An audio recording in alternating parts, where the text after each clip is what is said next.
Hey, I'm John. I maintain PoolDash, and we had a few users respond to a thread a little over a year ago asking about this idea of product names versus chemical names. And then more recently, we had another user ask about it again. It's point number 2 here. He's saying when he's outside in the Texas sun, he sometimes will glitch and, he reads hydrogen chloride and he really just wants to see like acid, or he reads calcium hypochlorite and he just wants to know like shock.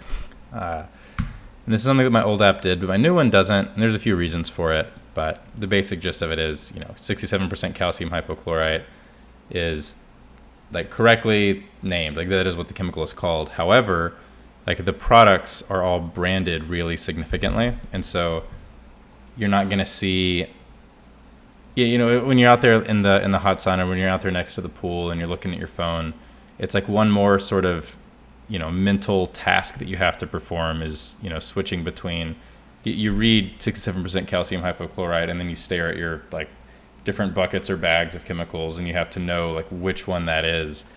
And, it would be nice if you could just like change this to whatever like the giant name on the bag is. So like it'll say 67% calcium hypochlorite like in fine print somewhere, but instead it'd be nice if this just said like, pool shock or, Clorox shock or whatever brand you use, like pool time, chlorine up, I don't know.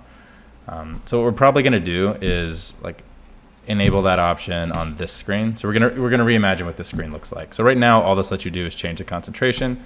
It'll update the recommended amount based on the new concentration that you select if you actually hit save. However, what we probably want to do is show a list of common products here that will automatically select their concentration whenever you select anything from this list. And then it'll also update this name to be like the correct one you display. And then once you set this once, we'll remember it in future, app uses. We'll, make sure we account for that substitution. So we apply it automatically. So you only have to do it once.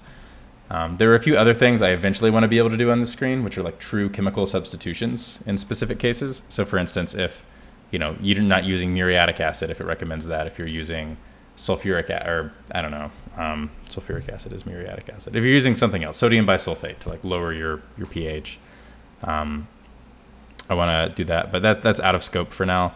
I think that just getting a list of these like most commonly used products to show up here on the screen when you select them, it then makes this screen a little bit more friendly and readable. I love it. We've had a couple users comment on it too, and we actually already have this list here, or we have like a good list to start with. From my really old app, Pool Doctor, I had a lot of users email me, ask for different chemicals. So for instance, to shock the pool, a lot of these are calcium hypochlorite products. Some of them aren't. Pool Doctor was a little bit worse in that regard. There are, other things too. So this isn't,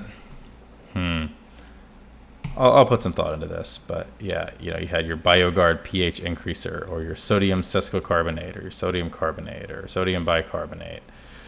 These are all actually super different chemicals. I'm gonna need to think about this for a minute. Anyways, that's probably where I'm gonna start. See ya.